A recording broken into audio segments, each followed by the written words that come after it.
Everyone, welcome back to Nancer classes and this is Naishri. आशा करती हूँ कि आप सभी लोग अपने घरों में बिल्कुल सुरक्षित होंगे। आज के इस लेक्चर में हम ऑपरेटिंग सिस्टम को पढ़ने वाले हैं। सो आइए शुरुआत करते हैं। सबसे पहले तो ये समझते हैं कि ऑपरेटिंग सिस्टम होता क्या है। आप सभी लोगों ने विंडोज़ 7 का नाम सुना होगा। विंडोज़ 7, विंडोज़ 10, ये सब क्या हैं आपके? विंडोज़ 7 हुआ, विंडोज़ 10 हुआ, ये सब के सब हमारे ऑपरेटिंग सिस्टम ही हैं, है ना। ये तो आप सभी को पता है कि ये हमारे ऑपरेटिंग सिस्टम है, पर ये नहीं पता होगा कि इनका हमारे कंप्यूटर में क्या यूज़ है। देखिए, कंप्यूटर में यूज़ क्या है एक्चुअल में आपको ये पढ़ना है यहाँ पर, ठीक, कि कंप्यूटर में हमारे इस ऑपरेटिंग सिस्टम का एक्चुअल में यूज़ क्या है। मैंने आपको इससे पहले वाले लेक्चर में कुछ दिन पहले हार्डवेयर और सॉफ्टवेयर के बारे में बताया हुआ था। हार्डवेयर एंड सॉफ्टवेयर आप सभी को थोड़ा बहुत याद हो तो आप लोग बता सकते हैं कि हार्डवेयर क्या होता है और सॉफ्टवेयर क्या होता है। हार्डवेयर आप सभी को पता था कि ऐसे कंपोनेंट जिनको बेसिकली आप देख सकते हैं और छू सकते हैं। सॉफ्टवेयर ऐसे कंपोनेंट थे आपके बेसिकली जिन्हें सिर्फ आप देख सकते हैं लेकिन इन्हें आप छू नहीं सकते। याद है आप सभी को इतना? मैंने आपको बताया था कि कंप्यूटर के जो दो कंपोनेंट हैं वो कौन कौन से हैं। एक होता है आपका हार्डवेयर। हार्डवेयर में बेसिकली क्या आता है आपका? एक्सटर्नल जो डिवाइसेस हैं वो सभी की सभी हमारी किस में आएंगी? एक्सटर्नल डिवाइसेस हमारी सभी की सभी आती हैं आपके हार्डवेयर कंपोनेंट में। सॉफ्टवेयर में क्या आता है? सॉफ्टवेयर क्या होता है? हमारा ऐसा डिजिटल डेटा, आप सॉफ्टवेयर को क्या कह सकते हैं? डिजिटल डेटा कह सकते हैं। सिंपल सी बात है, ऐसा डिजिटल डेटा जिसे सिर्फ आप देख सकते हैं, जिसे सिर्फ आप देख सकते हैं, छू नहीं सकते हैं, वो हमारा क्या कहलाता है? सॉफ्टवेयर। सेट ऑफ इंस्ट्रक्शन क्या है हमारे? सेट ऑफ इंस्ट्रक्शन मैंने आपको कल ही बताया था कि सेट ऑफ इंस्ट्रक्शन को ही हम क्या कहते हैं? सेट ऑफ इंस्ट्रक्शंस को ही हम कहते हैं सॉफ्टवेयर। या डिजिटल डेटा जो हमारा कंप्यूटर में है वो हमारे सॉफ्टवेयर होते हैं जिन्हें सिर्फ और सिर्फ हम देख सकते हैं, जिन्हें हम छू नहीं सकते हैं। ठीक, तो इतनी चीज़ें फिर से रिपीट करूँ। मैंने आपको ये बोला है कि कंप्यूटर के दो कंपोनेंट हैं आपके बेसिकली। कौन कौन से हैं? एक तो होता है हार्डवेयर, दूसरा होता है सॉफ्टवेयर। हार्डवेयर जो एक्सटर्नल आपके डिवाइसेस हैं, जैसे आपका कीबोर्ड हुआ। 1 सेकंड मैं यहाँ पर लिख देती हूँ तो आपको थोड़ा थोड़ा याद आएगा। जैसे आपका कीबोर्ड हुआ, है ना, कीबोर्ड हुआ आपका, माउस हुआ आपका, आपका मॉनिटर हुआ आपका, ये सब क्या है? ये सब आपके हार्डवेयर हैं। CPU हुआ आपका, है ना, ये आपका हार्डवेयर है। ठीक, तो ये हार्डवेयर पार्ट्स हैं। एक्सटर्नल जो डिवाइसेस होती हैं वो सब हमारे हार्डवेयर हैं। सॉफ्टवेयर कंप्यूटर के अंदर जो आपका डिजिटल डेटा है वो हमारा सॉफ्टवेयर में आता है, जिसे हम देख सकते हैं, छू नहीं सकते हैं, या फिर आप जिन्हें सेट ऑफ इंस्ट्रक्शन कहते हैं वही हमारे सॉफ्टवेयर होते हैं। ठीक, अगर आपको अभी भी सॉफ्टवेयर नहीं समझ में आ रहा है तो आपको मैंने एप्लीकेशन सॉफ्टवेयर और सिस्टम सॉफ्टवेयर बताया था। एप्लीकेशन सॉफ्टवेयर जिस पर अभी मैं काम कर रही हूँ, जो आपको दिख रहा है स्लाइड्स के फॉर्म में, जो आपको डेटा दिख रहा है, ये क्या है? ये बेसिकली आपका सॉफ्टवेयर ही तो है ना। आपका MS वर्ड हुआ, आपका ये पावर पॉइंट हुआ, ये सब आपके सॉफ्टवेयर हैं। अब इसी सॉफ्टवेयर को थोड़ा सा आपको जो है और डीप में पढ़ना है, क्योंकि इसी सॉफ्टवेयर से आपको ऑपरेटिंग सिस्टम समझ में आएगा। ठीक, ये जो हमारा सॉफ्टवेयर है, मैंने आपको बताया था, ये आपका दो तरीके के होते हैं। पहला होता है एप्लीकेशन सॉफ्टवेयर, और दूसरा होता है आपका सिस्टम सॉफ्टवेयर। ठीक है, सिस्टम सॉफ्टवेयर। ठीक, एप्लीकेशन सॉफ्टवेयर। अब एप्लीकेशन सॉफ्टवेयर क्या होते हैं? एप्लीकेशन सॉफ्टवेयर जैसे आपका क्रोम हुआ, आपका जो MS वर्ड हुआ, मैंने आपको बताया था, पावर पॉइंट हुआ, एक्सेल हुआ, ये सब हमारे क्या हैं? एप्लीकेशन सॉफ्टवेयर थे ना। और आपके सिस्टम सॉफ्टवेयर में क्या आया था? सिस्टम सॉफ्टवेयर ही आपका ऑपरेटिंग सिस्टम होता है। क्या होता है? ऑपरेटिंग सिस्टम होता है।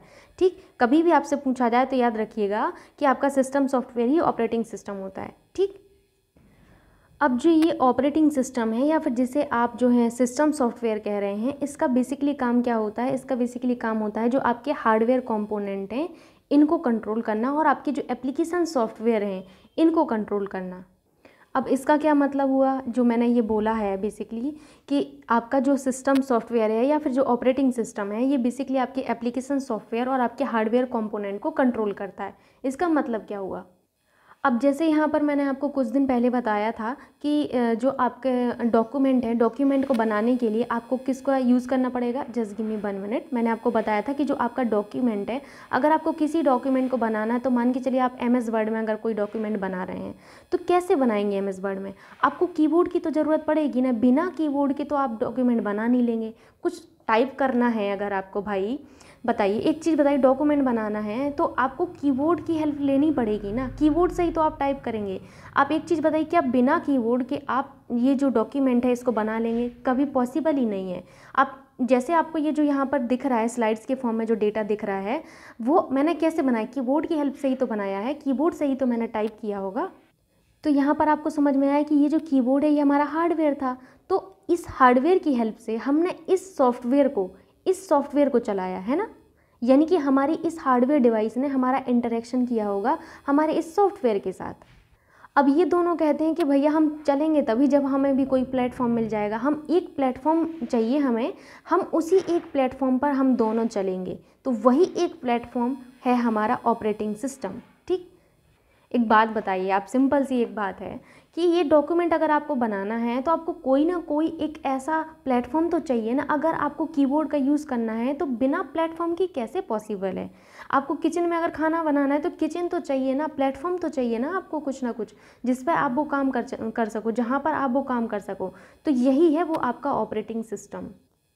तो अभी आप समझ गए होंगे कि ऑपरेटिंग सिस्टम क्या है, जहाँ पर इस हार्डवेयर को, इस सॉफ्टवेयर को, दोनों को हम चला पाते हैं। ठीक, तो अभी हम मूव करें, जो लिखा हुआ है इसको भी एक बार पढ़ लेते हैं। आइए देखते हैं।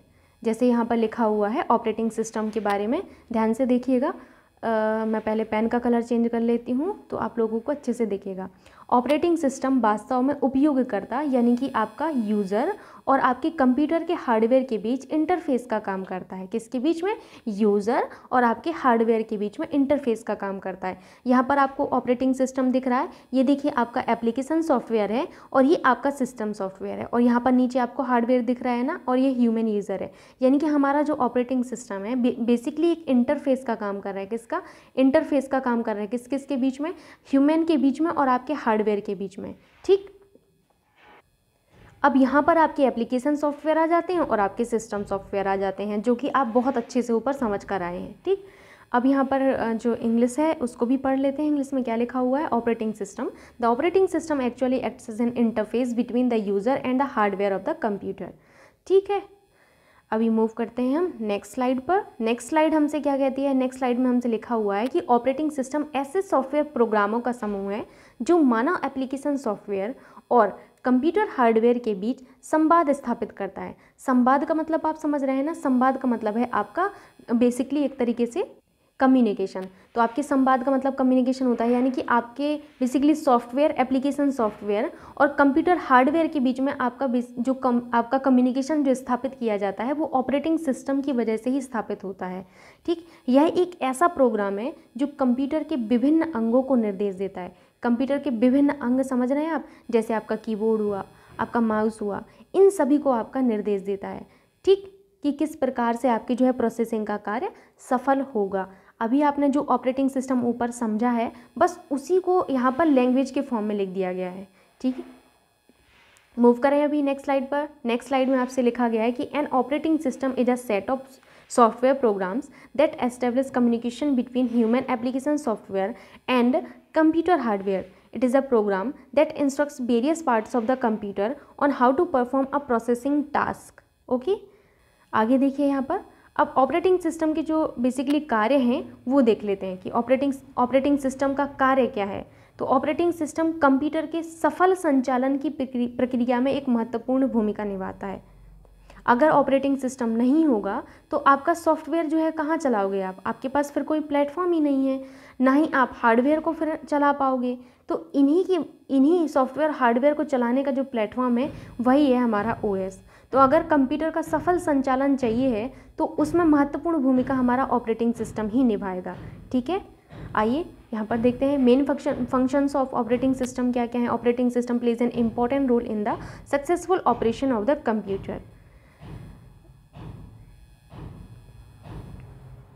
अब ये जो ऑपरेटिंग सिस्टम है, ऑपरेटिंग सिस्टम के कुछ प्रमुख कार्य जो हैं वो process management, memory management, file management और डिवाइस मैनेजमेंट को माना जाता है। ठीक है, कुछ और भी कार्य हैं जो आपको यहाँ पर दिख जाएंगे। जैसे यहाँ पर आपको दिख रहा होगा कि और कौन से कार्य हैं। Memory management, security, file management, error detection and process management. ठीक है, ये सारे के सारे कार्य आपके किसके हैं? ये सारे के सारे कार्य होते हैं आपके ऑपरेटिंग सिस्टम के। प्रोसेस मैनेजमेंट, यहाँ पर देखिए प्रोसेस मैनेजमेंट बेसिकली किस तरीके से होता है। प्रोसेस मैनेजमेंट आपका जो है कंप्यूटर की सेंट्रल प्रोसेसिंग यूनिट की मैनेजमेंट का जो कार्य है वो आपका ऑपरेटिंग सिस्टम ही करता है। कौन करता है? ऑपरेटिंग सिस्टम करता है। यानी सीपीयू का मैनेजमेंट का कार्य हमारे ऑपरेटिंग सिस्टम का है। तो आप यहाँ पर प्रोसेसर मैनेजमेंट कहें या फिर प्रोसेस मैनेजमेंट कहें, क्योंकि हमारा सीपीयू तो हमारी प्रोसेस को मैनेज करता है और हमारा ऑपरेटिंग सिस्टम हमारे प्रोसेसर को मैनेज करता है। यही ऑपरेटिंग सिस्टम आपका सभी प्रोग्राम के समय को, देखिए किस प्रोग्राम को कितना समय देना है, किसी भी प्रोग्राम को कितना समय देना है, ये सीपीयू के लिए कौन विभाजित करेगा, कौन डिवाइड करेगा? तो ये डिवाइड करने का काम आपके ऑपरेटिंग सिस्टम का होता है। मैं अगेन इसको समझा देती हूँ, ये बहुत इंपॉर्टेंट है कि आपका किस तरीके से प्रोसेस मैनेजमेंट या प्रोसेसर मैनेजमेंट का जो काम है वो आपका ऑपरेटिंग सिस्टम करता है। देखिए कंप्यूटर की जो सेंट्रल प्रोसेसिंग यूनिट है इसके मैनेजमेंट का काम आपके ऑपरेटिंग सिस्टम का होता है। अब ये जो हमारा प्रोसेसर है या फिर आपका सीपीयू है, इसका काम क्या होता है? आपके जो प्रोग्राम है इन सभी को एग्जीक्यूट करना। तो इन सभी को जब एग्जीक्यूट किया जाता है, हर प्रोग्राम को आपका एक निश्चित समय दिया जाता है। तो आपके ऑपरेटिंग सिस्टम क्या करते हैं? इन सभी प्रोग्राम के समय को सीपीयू के लिए विभाजित कर देते हैं कि सीपीयू आपका किस प्रोग्राम को कितना टाइम देगा, सीपीयू किसी भी काम को कितना टाइम देगा, ये आपका कौन डिवाइड कर देता है? Operating system. ऑपरेटिंग सिस्टम बताएगा आपके सीपीयू को कि आपको इस प्रोग्राम को इतना टाइम देना है, इस प्रोग्राम को इतना टाइम देना है, इस प्रोग्राम को इतना टाइम देना है। ठीक, तो आपको समझ में आया किस तरीके से आपका प्रोसेस मैनेजमेंट किया जाता है आपके जो है ऑपरेटिंग सिस्टम के द्वारा। अब ये मेमोरी मैनेजमेंट किस तरीके से किया जाता है? आपका जो कंप्यूटर है, कंप्यूटर में जो मेमोरी है, इसमें आपका कुछ स्पेस हमेशा सुरक्षित रखा जाता है और इसका जो विभाजन है वो प्रोग्राम के बीच में किया जाता है। लेकिन इस चीज़ का भी ध्यान दिया जाता है हमेशा कि जो प्रोग्राम है, प्रोग्राम को मेमोरी के अलग अलग स्थान प्राप्त हों। ऐसा नहीं है कि एक ही स्थान में आपका जो है प्रोग्राम को जगह मिल जाए, तो मेमोरी में अलग अलग स्थान सबके लिए प्राप्त होता है। तो यही जो आपका है कि आपकी एक मेमोरी है, इस मेमोरी में अगर आपके बहुत सारे प्रोग्राम हैं तो इन सभी प्रोग्राम को अलग अलग जगह आपका जो है रखने का काम है आपके मेमोरी मैनेजमेंट में आता है और ये आपके ऑपरेटिंग सिस्टम का काम है। ठीक, फाइल मैनेजमेंट में आ जाते हैं हम। फाइल मैनेजमेंट किस तरीके से करता है? बेसिकली आपका जो ऑपरेटिंग सिस्टम है, ये आपकी जो फाइल हैं इन सभी को आपका ऑर्गेनाइज्ड वे में आपकी डायरेक्टरी में हमेशा सुरक्षित करके रखता है। ठीक, और जब आपका प्रोग्राम एग्जीक्यूट हो रहा होता है तो एग्जीक्यूशन के समय आपकी फ़ाइल को सेकेंडरी मेमोरी से, ध्यान से समझिएगा, सेकेंडरी मेमोरी से प्राइमरी, आपकी सेकेंडरी मेमोरी से पढ़कर आपकी प्राइमरी मेमोरी में कॉपी करने का काम भी आपके ऑपरेटिंग सिस्टम के द्वारा किया जाता है। जब कभी भी हमें ज़रूरत पड़ती है किसी भी फाइल को आपका सेकेंडरी मेमोरी से पढ़कर प्राइमरी मेमोरी में आपके जो है कॉपी करने की, तो वहाँ पर हमारा ऑपरेटिंग सिस्टम एक महत्वपूर्ण रोल प्ले करता है। ठीक, कब? प्रोग्राम के एग्जीक्यूशन के टाइम पर। ठीक है, तो इतनी चीज़ें आप लोगों को समझ में आई। आपको ये 3 समझना है अभी। ठीक, आगे देखिए, यहाँ पर आगे आपसे यहाँ पर लिखा हुआ है, it's main functions are as follows: process management, memory management, file management and device management. ये सभी आप पढ़ चुके हैं। अब यहाँ पर हमें पढ़ना है ऑपरेटिंग सिस्टम के प्रकार। हमारे ऑपरेटिंग सिस्टम जो है बेसिकली कुछ इस प्रकार के होते हैं, आप देख सकते हैं। Batch processing operating system, single user operating system, multi user operating system, multi processing operating system, multitasking operating system, time sharing operating system, real time operating system. ये हमारे ऑपरेटिंग सिस्टम के प्रकार हैं जो आपको यहाँ पर पढ़ना है। कुछ नए आपको यहाँ पर मिल जाएंगे, लेकिन पढ़ना आपको जो ऊपर मेंशन किए गए हैं जिनसे आपका क्वेश्चन बनता है वही है। ठीक है, टाइप्स ऑफ ऑपरेटिंग सिस्टम आप यहाँ पर देख रहे होंगे: batch processing operating system, embedded operating system, real time operating system, time sharing operating system, multi processor operating system and distributive operating system. ये सारे आपके ऑपरेटिंग सिस्टम के प्रकार हैं जो आप देख सकते हैं। एटलीस्ट आपको नाम तो पता होना ही चाहिए कि आपके ऑपरेटिंग सिस्टम के प्रकार कौन कौन से हैं। ठीक, तो यहाँ पर आप देख सकते हैं कई सारे आपको दिख रहे होंगे। आगे यहाँ पर देखिए, सबसे पहले हमें देखना है बैच प्रोसेसिंग ऑपरेटिंग सिस्टम। क्या होता है ये बैच प्रोसेसिंग ऑपरेटिंग सिस्टम? इसमें बेसिकली होता क्या है कि आपके एक प्रकार के जितने भी आपके काम हैं, ठीक है, एक प्रकार के जितने भी काम होते हैं उन सभी को एक बैच के रूप में संगठित किया जाता है। किसके रूप में?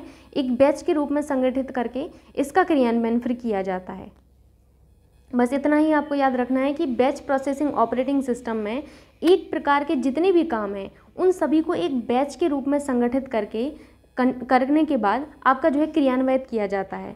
और इसमें इस प्रकार का जो है हम उपयोगकर्ता के हस्तक्षेप की इसमें कोई भी आवश्यकता नहीं, मतलब इस प्रकार का जो आपका ऑपरेटिंग सिस्टम होता है इसमें आपके यूज़र के हस्तक्षेप की कोई भी आवश्यकता नहीं होती है। आज मेरे घर के बगल में कंस्ट्रक्शन हो रहा है, इसी वजह से मेरा फ़्लो बिल्कुल भी मेंटेन नहीं हो पा रहा है। आज आप लोग भी देख रहे होंगे कि मेरा फ़्लो जो है थोड़ा सा आज टूट रहा है। तो मैं आज की क्लास को यहीं तक रखती हूँ, क्योंकि इस तरीके से पढ़ने से बेहतर है कि हम जब अगली बार पढ़ें तो अच्छे से पढ़ें। ठीक है, तो क्लास को मैं यहीं पर ख़त्म करती हूँ और कल के लेक्चर में आपको ये पूरा वीडियो मिल जाएगा। ठीक है, थैंक यू सो मच।